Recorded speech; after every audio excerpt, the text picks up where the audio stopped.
Hey, is Riverside's housing market crashing or are buyers finally getting a break? Prices are up, inventory is climbing, sellers are struggling to put houses on the market. In today's video, I'm going to break down exactly what's going on in the Riverside housing market so you can know what's best for you when looking to buy or sell in the Riverside area. Hey everyone, this is your first time to my channel. My name is Adam. I run Living in Riverside, where we make videos about the housing market, video tours of properties, what areas are best for you, anything doing with Riverside. You're going to hit that subscribe button. Also hit that bell button so you don't miss out on any of our weekly videos. And remember, every single week I receive text, call, emails from people just like you wanting to make the move to Riverside. So make sure you hop on a call. There's a link below. I love to make the move here as smooth as possible. So like I said, in this video, I'm going to break down what is currently happening in the housing market and what you need to know when you're thinking about buying and selling. So we're going to bring up this slide that we just went over. Right now, our medium home price is $660. It's 6.5% up from last year. So we've kind of seen a little bit of a taper starting since January on home prices. So really, it's only probably up about less than 1% from January. But from last summer, we're at 6.5%. We've seen medium days on market jump up to 23. I will say having some houses on the market in this area, if a home is not priced right, it will sit on the market. So just keep in mind, we've seen active listings up right there to 661, 18%. And then a big thing that you're starting to see right now is prices are selling below list price at 98.7%. Last year, it was 101%. I would say roughly we sell about anywhere between 40 to 60 homes on the market every single week in Riverside. And then roughly right now, I track every single week, we're right around 47 to 48% are selling below asking price. And so what does that mean for you if you are a seller? What that means for you is most people's homes are sitting on the market when overpriced.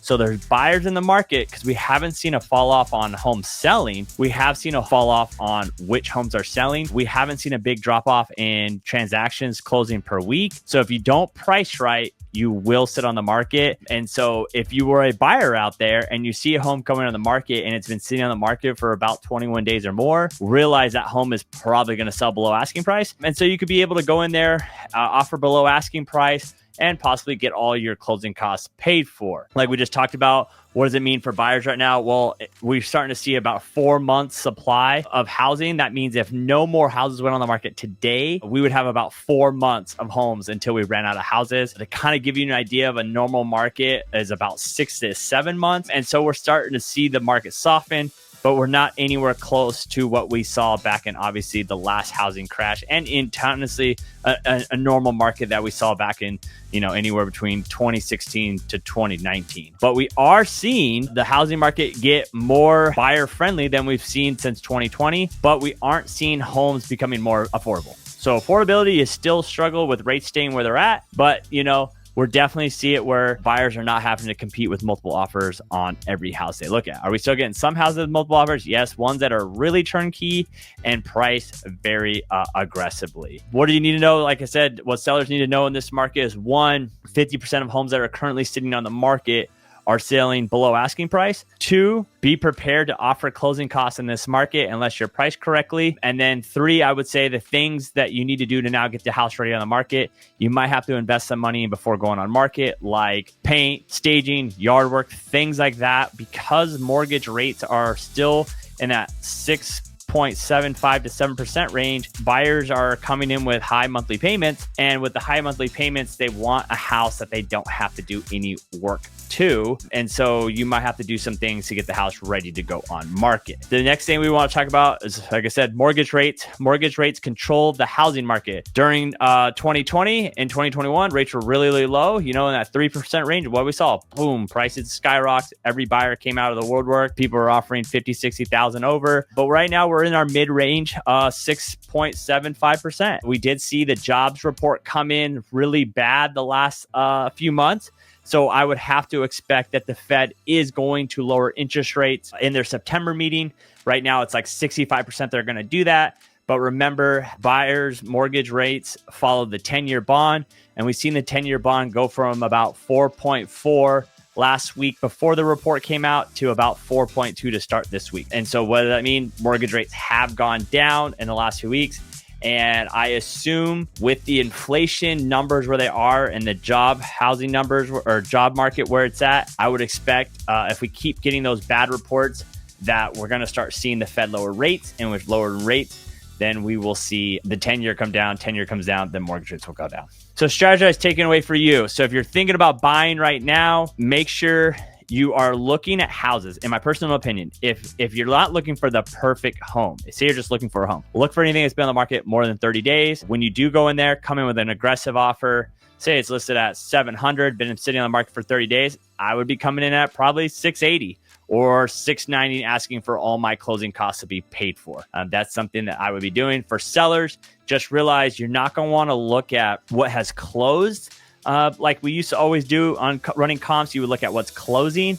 You really need to look on what's currently sitting on the market. So if I have a 4-bedroom, 3-bath home in Orange Crest and there's a house right down the street, kind of close to my same house, and it's been sitting on the market for 30 days at 700,000, probably our house is going to be roughly in that 675 to 680 price range. So just kind of know. And then 2, make sure you're investing in some money to get the house ready to go on market. And then 2, you got to really work with a good agent that has no problem telling you what's really going on in this current market.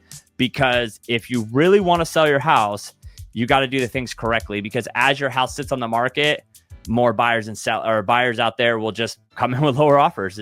That's what they are. So if you haven't sold your house in 21 days and you're not getting any showings and you're not getting any feedback, probably time to do a price drop. Like I said, local advantage, knowing which market's hot, which market's not. I just got done doing 250 CMAs this week. There are some houses in the last 90 days have gone up in value. Not by a lot, maybe 10, 20 grand. And there's some markets have gone down. Same thing with Riverside. There are certain areas that are hot and there's some areas that are not. That's why every Monday I track per zip code how many houses are hitting the market. If I see inventory climbing in 9508, 9506, those kind of things, then definitely those markets are softening. And you also have to realize is you need to go down to like a new of what I have on the market. If I am a 5-bedroom, 3-bath, single-story home with a pool, how many am I going to be competing against in this market? If it's 0, obviously your house is worth more. If it's multiple, then you're going to have to start competing against other offers. If there's some questions that you still have and you want to sit down to talk about what it looks like to making a move to here in Riverside, like I said, every single week I get people just like you guys that watch my videos or see me on Instagram or anything like that. Send me a text or an email wanting to hop on a call to build out a game plan for looking to buy or sell in Riverside. And it doesn't matter if you're thinking about doing it in 9 days or 90 days. The sooner you sit down with a true professional and build out a game plan, the better off you'll be. So hopefully this video helped you guys. If you have any questions, comment below, or even better, hop on a call with me. Like I said, every single person is so different and we have to figure out what the best game plan is. And I can't thank you guys enough for taking the time to watch my videos. And until next time, guys, peace.